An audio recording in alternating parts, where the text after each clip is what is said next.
welcome back to the REVan channel. We're at the Carlisle Ford Nationals. This is Jason Ringett, and he's going to take us through these Mercury Motorsport Capris, 1985 model. They all look the same for a special reason, right? Yeah, they were Detroit Dealer District Driveaways, which if anybody's familiar with Ford, it's something they've been doing for many, many years. One of the most famous incidences of the dealer driveaways was the 1970 Twister, Torino, and Mustangs. Yep. But the reason they did a driveaway for these vehicles was back in 1984, the Detroit Grand Prix.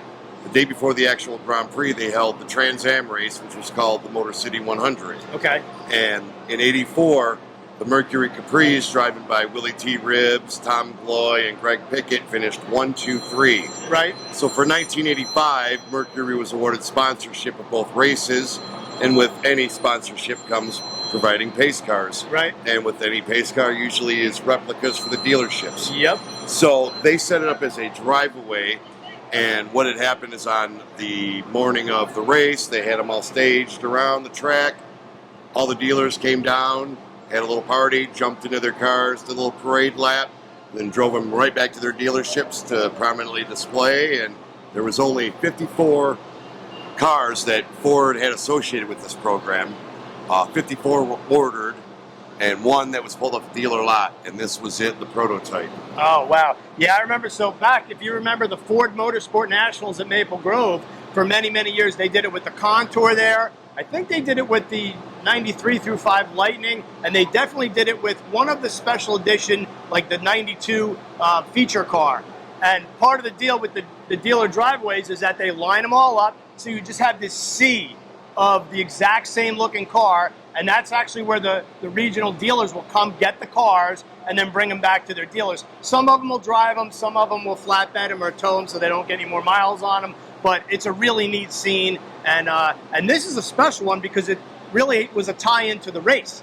Yeah, and the thing was, even though they ordered the 55 of them, or the 54 plus the one that was pulled from the lot, they didn't end up making them all. They ran out of time because it was such a short amount of time to finish the cars, and it was such extensive graphics package, and ASC McLaren provided a lot of the body components, right? And they were all converted out at the Audrey Drive facility of ASC McLaren.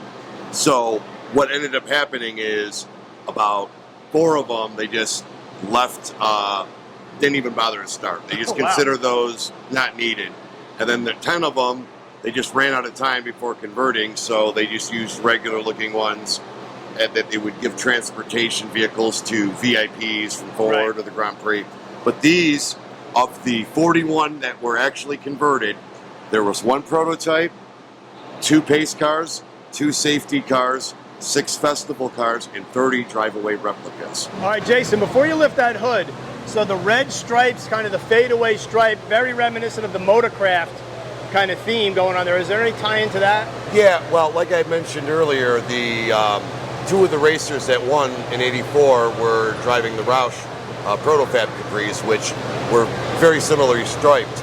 So as a tribute to the Roush Capris that were just tearing up the track in '84 and '85, Mercury decided to style this car as a tribute to the Roush SECA Capris. Gotcha. Let's check out under the hood. So 85 is going to be carbureted. The 5-liter HO with the 4-barrel. And what separates this car from the remaining cars that were produced, it was an early car that was pulled off a dealer lot. So it had a couple of leftover 84 parts, like the metal fan, whereas about a month later, for 85 production, Ford switched to a white plastic fan with a different shroud. But other than that, I've tried to keep it as original as possible. It's got 57,000 miles on it. Oh, wow. Can we pop the lid off, take a look at a 4-barrel? Sure.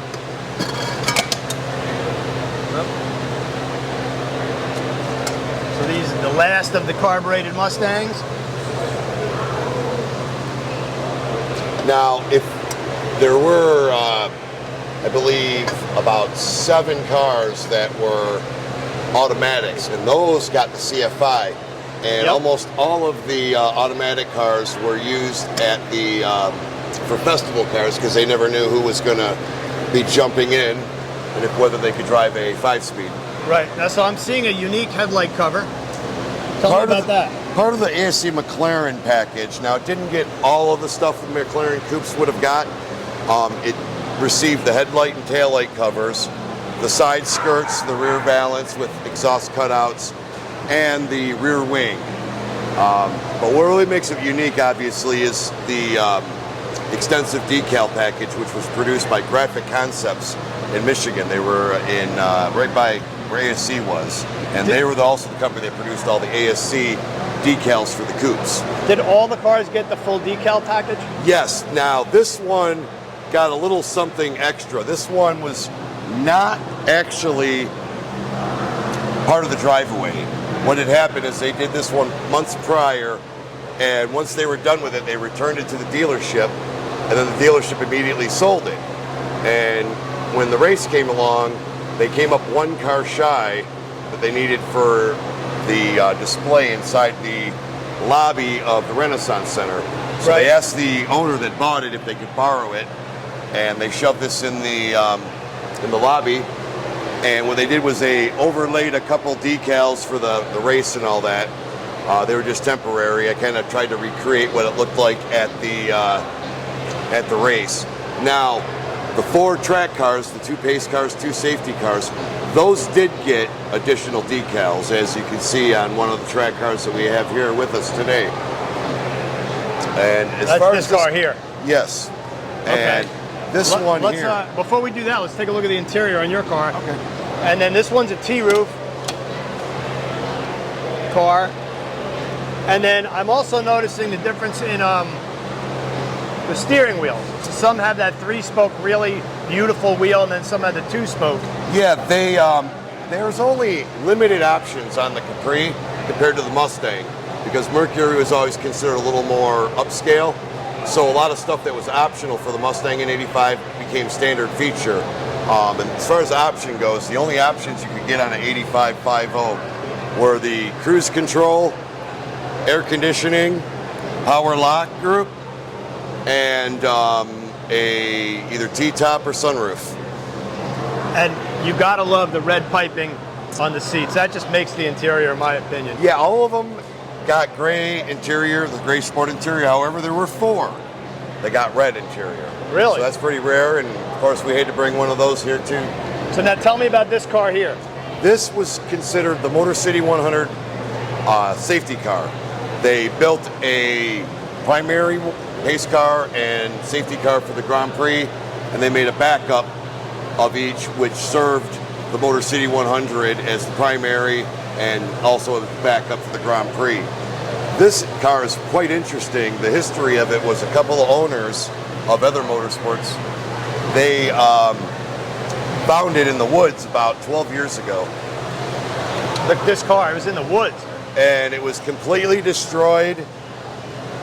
Teens vandalized it, smashed everything out, and it was left in the woods to rot to death. Oh my God. So are those lights a recreation, or? Yes, they are an exact recreation of the lights that were used in '85 at the Grand Prix. Okay. So they found this about 2013, and they started working on it, and they just wrapped it up for this show. And it's been pretty much from top to bottom a rotisserie restoration, and it shows a lot of the decals that were on the track cars that made it quite unique. For example, they'd have CB stickers in the windows, official safety car, pace car, and in '85, the main sponsor for the race was the Bendix series. They were actually the Bendix series back then. So you got that, and then towards the front of the car, you also received a Motorcraft decal and an SCCA decal. So I'm noticing quite a following, and kind of like a little cult following. How many of these are? You said there was 54 originally. Well, they ordered 53, and then there was the prototype, which was pulled from a lot, and they ultimately only converted 41. And do you have any idea how many are left? I've documented I've been researching these since 1989 when I got my first one, and my count, I found about 29 of the 41, and I only know about 2 of them that no longer exist. Sadly, the backup pace car was crushed about 20 years ago in a junkyard. So let's keep moving down the line. I also see that, I guess it would have come in silver, and I apologize about some of the audio. It is absolutely pouring out. Yes, It is ripping, but let's talk about these silver ones. The silver ones, they built 3 of them. And they kind of wanted the silver to stand out because during the parade, before the race, they had a lot of, VIPs such as the mayor of Detroit or Miss Michigan and Paul Newman, a few other celebrities, and so they wanted a couple of silver ones to stand out for the people that they wanted to stand out. Right now, and you said 3, and I see 3 here. So this is the 3 cars? This is the first time all 3 silver ones have been back together since 1985. Wow. So what really separates this from, say, a Capri RS of 85? Nothing. They all started as Capri RSs. Okay. And then, like I mentioned, McLaren and Graphic Concepts teamed up at Ford's request to create the decals and the body kits for the car. Right. And the other thing, though, with everybody say, it's just a sticker package or whatever. That's not the case. The original invoices stayed on the lower section, sold to Ford Motor Company memo show car, shipped through ASC McLaren, shipped to the Ford Atwater garage. So these cars, from the moment they were bucked at the Rouge plant, they were already listed as being something special. So it wasn't that they just rounded up a bunch of random Capri RSs and converted them. They were built specifically down the line to be what they ended up becoming. What we have here is one of 4 that was built with red interior. The majority of them all came with the gray sport interior, but this is one of 4. 2 of the 4 had T-tops and 2 of them had solid roofs. And the original owner, I believe, is the guy that purchased it new, and he still owns it to this day. Let's take a look. What significance was there between the T-roofs? I saw one out of the sunroof, and then the hard tops. Was that just the way the dealers ordered the cars? Yeah, they basically, how the program worked is after the prototype was completed, they took a photo of it in the design studios at Graphic Concepts. Right. And sent them out to the dealerships to see who would be interested in participating in the program. And if they said, yeah, they said, how would you like your Capris, option-wise? And they told them what they wanted for options, and that's how they were created. There was, I believe, 12 cars total with T-tops. There was only 5 with the sunroof, and the remaining ones were solid roof. Gotcha. Speaking of the solid roofs, my buddy Arnie Hartman and his wife Chrissy pulled this one out of a barn, I believe. Probably the most patinaed car here. Tell us about their car. This is actually quite an anomaly as far as all the cars. The pace car itself was a no-option car, and of all the replicas and track cars, only 3 others came no options, and this was one of them.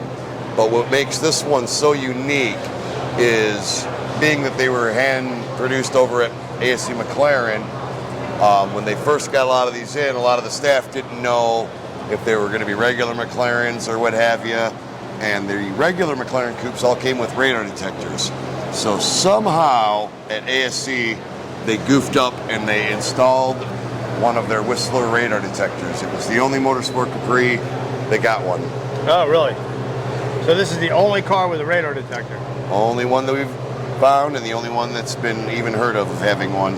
Because it technically was a mistake by McLaren at the factory. All right, and there's that 3-spoke steering wheel. I love that steering wheel. It's probably one of my favorite Mustang steering wheels. It's one of my favorites as well. So they all got the Grand Prix number 4. Yep, for 1985. Yep, and then the bubble back, of course. We didn't really talk about the Capri, but if you're watching the REVan channel, chances are you know that the Capris had the bubble back versus the Mustang. The quarter panels are different than a Mustang, and the fenders are different too. Just to give you a quick look, it's a Foxbody, of course, but they did have different sheet metal. And this one has a lot of patina, huh, Jason? This one's about the most patina I've ever seen on one. Yeah, it's definitely what we'd call, it's a really nice way of saying. Well, be careful around it, we don't want to scratch it. Exactly. Now, some of them have the Capri GS badging, and some of them have nothing on the back. Is there any significance to that? Well, there's a debate in very early in the production run in 1985. For some reason or another, Mercury decided to drop the RS name in the U.S. for the Capri. They continued on in Canada. Right. And they were pretty much identical to the Mustang GT, where they had the embossed quarter moldings and the decal on the back. But for some reason, they stopped with the RS name in the U.S., so when they were being produced at the factory, you had only one other emblem to put on the back, so of course the workers were putting whatever they could get, and since one day they no longer could put the RS on it, the only thing left was the GS badge, despite the fact they were not GS cars. So that's kind of a big ongoing debate in the Fox community about the 85s. But as far as the car itself, the difference between the original car before the decals and the McLaren stuff, it was no different than an RS, other than that it didn't have the embossed emblem or the sticker. They had the smooth emblem, or the smooth molding, and the emblems rather than the sticker. That's great, man. Neat cars. They are, you know, I love these kind of stories. It's neat seeing a bunch of different ones.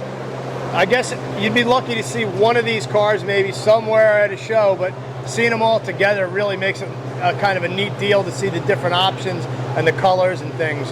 Well, this is actually the largest gathering of these cars since 1985, when they were all lined up at the race on the track. And it's actually the first time since then that all three silver cars have actually been together at the same time. This is Chrissy Hartman. She owns this car here, her and her husband Artie. They have 42 Foxbodies or 42 Mustangs. Mustangs and Capris. And Capris total. So what's the plan for this thing? You gonna restore it? Well, it's kind of up in the air right now because we want to, but every time we go to restore it, people are like, no, we really want to bring it like it is. So it's kind of, we'd love to, but at the same time, other people are like, no, no, no. So it's kind of, I don't know what we're gonna do yet. You know? Yeah. I understand that. It is neat to see a car in this condition, and it's not going to get worse. You can always restore it down the road, and it's not like you guys don't have a bunch of other projects that you're working on. Right, exactly.